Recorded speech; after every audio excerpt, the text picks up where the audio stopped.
pouvoir être élus, les candidats doivent être électeurs dans l'entreprise, avoir au moins 18 ans et y travailler depuis au moins 1 an.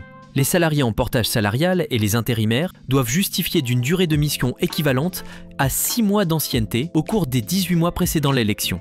Enfin, les salariés ne doivent pas avoir du lien familial avec l'employeur, ni conjoint, ni pacsé, ni concubin, ni ascendant, ni descendant, ni frères et sœurs, ou ne doivent pas disposer d'une délégation d'autorité leur permettant d'être assimilés au chef d'entreprise. Les salariés temporaires et ceux mis à disposition ne sont pas éligibles au sein de l'entreprise utilisatrice. Les listes de candidats doivent inclure uniquement des personnes répondant aux conditions d'éligibilité. Il est nécessaire de constituer une liste de candidats titulaires et une liste de candidats suppléants pour chaque collège électoral. Le nombre de candidats par liste doit respecter les conditions inscrites dans le protocole d'accord préélectoral, PAP. La liste doit respecter la représentation équilibrée entre les femmes et les hommes. Pour la CFE-CGC OS catégorielle, il est impossible de présenter des candidats dans le premier collège légal.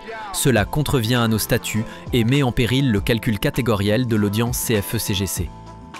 Les listes de candidats doivent respecter la proportion de femmes et d'hommes inscrits sur la liste électorale pour chaque collège électoral. Pour cela, le PAP doit préciser la proportion de femmes et d'hommes pour chaque collège électoral. Le Code du travail impose également l'alternance femmes-hommes, jusqu'à épuisement des candidats d'un des deux sexes. Sont concernés par ces règles les listes déposées dans le cadre des élections au CSE, pour les élections des titulaires comme des suppléants, au premier comme au second tour, dès lors que sont à pourvoir au moins 2 sièges, à toute liste de candidats présentée par une organisation syndicale. Dans le cadre d'élections partielles.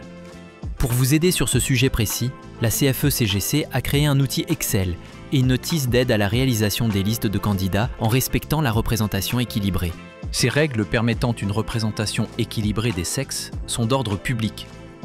Cela signifie qu'il s'agit de dispositions impératives auxquelles il n'est pas possible de déroger. Ainsi, en cas de non-respect des règles de proportionnalité ou d'alternance, l'élection des candidats surreprésentés ou celle du candidat dont le positionnement ne respecte pas l'alternance peut être annulée. La contestation des listes doit être introduite devant le tribunal judiciaire dans les 15 jours suivant la date de l'élection.